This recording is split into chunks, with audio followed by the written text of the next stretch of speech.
الرحيم. الحمد لله رب العالمين،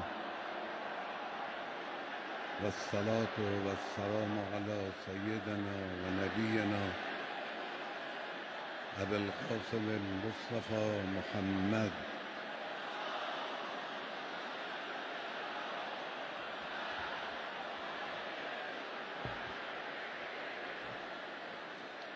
وعلى آله الأطيبين الأطهرين المنتجبين الهداة المهديين المعصومين المكرمين، سيما بقية الله في الأراضين. این اجتماع بزرگ هر ساله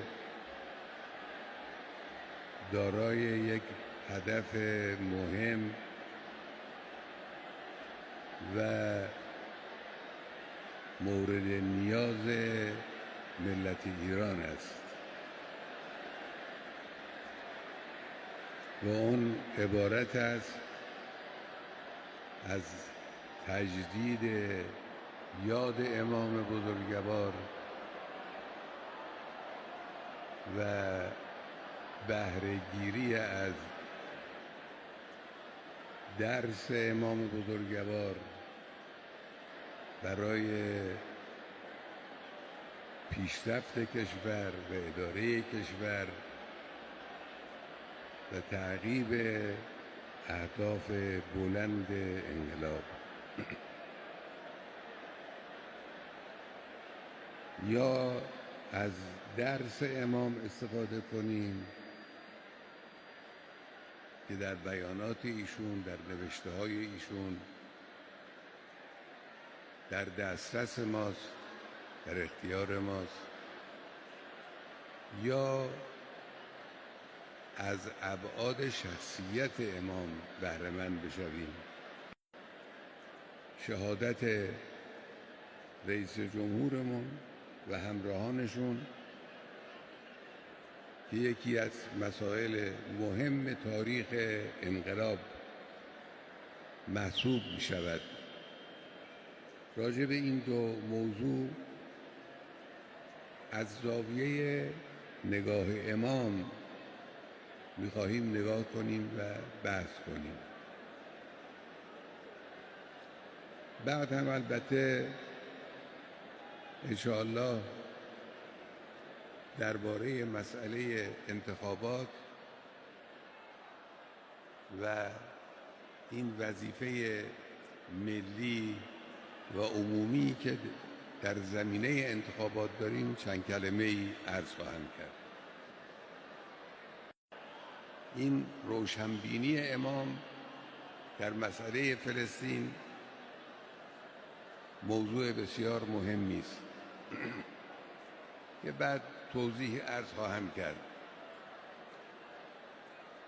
البته این روشنبینی و آینده نگری و دقت نظر در حوادث در امام بزرگوار مخصوص مسئله فلسطین نبود. در بسیاری از قضایای جاری و مهم کشور نظر امام، نگاه دقیق امام، روشنبینی امام در جلو چشم کسانی که اونها رو شنیده بودن تحقق پیدا کرد. نمونه های زیادی دارد. یک نمونه همون روزهای اول نهضت است. اون روزی که نهضت اسلامی به رهبری امام بزرگوار اولین گام‌های خودش رو برمی داشت و رژیم طاغوت در فیضیه قم، در خیابان‌های قم، در تهران هر حرکتی رو با شدت و بیرحمی تمام سرکوب میکرد، در یک چنین شرایطی که مبارزین تعداد اندکی بودند و طرف مقابل هم یک رژیم جبار و بیرحم بود، اون روز ایشون خطاب به ماها که طلبه های جوانی بودیم اون روز فرمودند اینها رفتنی هستند، شما میمانید. اینها رفتنی هستند، شما میمانید. اون روز کسانی که اهل تحلیل بودند، اهل مطالعه مسائل گوناگون کشورها و مبارزات و اینها بودند، تعجب می‌کردند از این جور سخنی. ایشون گفتند و همینم شد. یک نمونه دیگه در اواخر دوران عمر با برکت این بزرگواره و اون مطلبی است که در نامه به رئیس شوروی سابق ایشون نوشتن که این جزو عبارات موندگار تاریخی است. اون روز که در اوج شوکت و اعتبار به نظر می رسید شوروی سابق، ایشون گفتن که صدای شکستن استخوانه های رژیم کمونیستی رو میشنوند.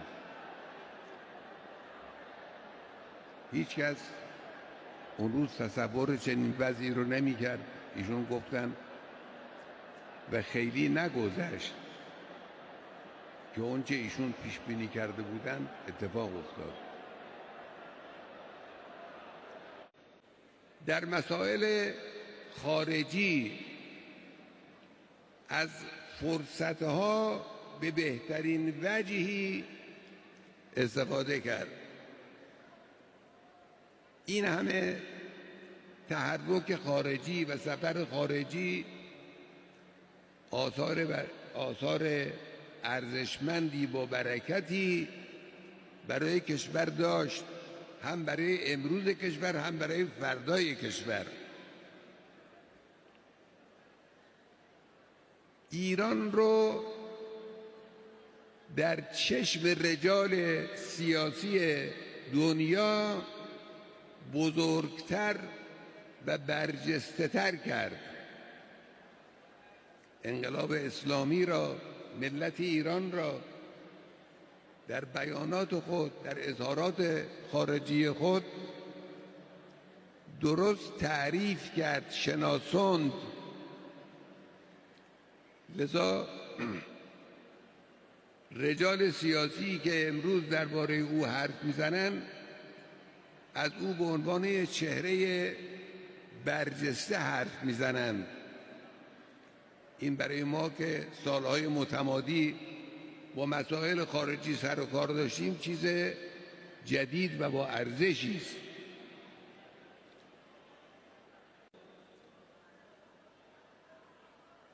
این مصیبت جدا مصیبت سنگینی بود برای کشور. چند کلمه در باب خود رئیس جمهور فقیدمون عرض بکنم، چند کلمه هم در باب مردم ملتمون که در این قضیه چجوری برخورد کردن عرض بکنم. اینها درس است، ما باید درس بگیریم از حوادث. این حوادث برای ما درسه. در باب خود رئیس جمهور عزیزمون رحمت و خدا بر او باد، همه اعتراف کردند که مرد کار بود، مرد عمل بود، مرد خدمت بود، مرد صفا و صداقت بود. اینو همه اعتراف کردن. شب و روز نمیشناخت. در خدمتگزاری به کشور یک نصاب تازه‌ای رو به وجود آورد. ما شخصیت‌های خدمتگزار داشتیم قبلا هم، اما نه در این حد، نه با این حجم، نه با این کیفیت، نه با این صداقت، نه با این پرکاری و شب و روز نشناختن. یک نصاب جدید رو آقای رئیسی رحمت الله علیه در باب خدمتگزاری به ملت ایجاد کرد. فقدان اینها حقیقتاً یک خسارت بود برای کشور. ما در مقابل مصیبت چجور باید برخورد کنیم؟ این مهمه. من قبلا بحث درباره این فقدان بزرگ را با این آیه شریفه نورانی کنم که می‌فرماید ولا تقولوا لمن یقتل فی سبیل الله اموات بل احیاء ولکن لا تشعرون. به کسانی که در راه خدا کشته میشوند مرده اطلاق نکنید، اینا زندن. فی سبیل الله. اطراف این آیه، چه قبل این آیه چه بعد این آیه، بحثی از حرکت نظامی و جنگ و قتال و اینها نیست. نمی شود ادعا کرد که این یقتل فی سبیل الله معناش کشته شدن در میدان جنگ است، چون هیچ قرینه‌ای بر این وجود ندارد در این آیه.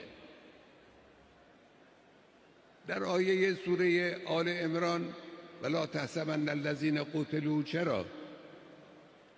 اون آیه در ضمن مسائل جهاد است. این آیه نه، مطلق است. هر کسی که در راه خدا کشته بشود، راه خدمت به مردم راه خداست، راه کار جهادی برای مردم راه خداست، راه اداره کشور اسلامی راه خداست، راه پیشرفت نظام جمهوری اسلامی راه خداست. آقای رئیسی عزیز و همراهانش در راه پیشرفت کشور، در راه خدمت به مردم، در راه اعتلاء جمهوری اسلامی کشته شدند. مشمول این آیند. اینها رو اموات ندانید بل احیاء، اینا زنده هستند. همون تعبیری که در باب شهدا وجود دارد. بنابراین اینا رو ما شهدای خدمت میدانیم، همچنانی که مردم گفتن. مردم، از دل مردم جوشید این تعبیر، شهید جمهور و شهید خدمت. این خیلی با ارزشه. خب اما حادثه مهم دوم، یعنی شهادت جانگداز رئیس جمهور مغتنم و عزیز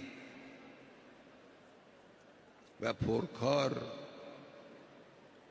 و همراهان ایشون، که این همراهان هم هر کدامی به نوبه خود ارزشمند بودند. اونهایی که بنده از نزدیک میشناختم، مرحوم آقای آل هاشم، امام جمعه فعال، مردمی و شایسته شهر تبریز، نماینده رهبری در استان مهم آذربایجان شرقی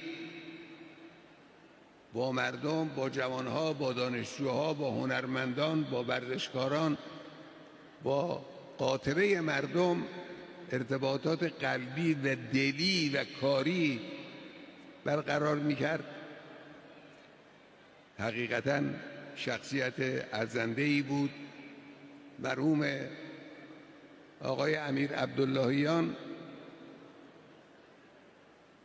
وزیر خارجه فعال، پرکار، با ابتکار، مذاکره کننده قوی. بنده صورت مذاکراتی رو که ایشون میکرد در مواردی مشاهده میکردم. یک مذاکره کننده قوی و باهوش و پایبند به مبانی و اصول. اینایی که من از نزدیک میشناختم، دیگران هم، چه استاندار آذربایجان، چه برادر مأمور حفاظت رئیس جمهور، چه اون 3 نفر عزیزی که مأمور پرواز بودن، همه اینها اونطوری که افراد آشنای با اونها میگن افراد شایسته و برجسته و مؤمنی بودند.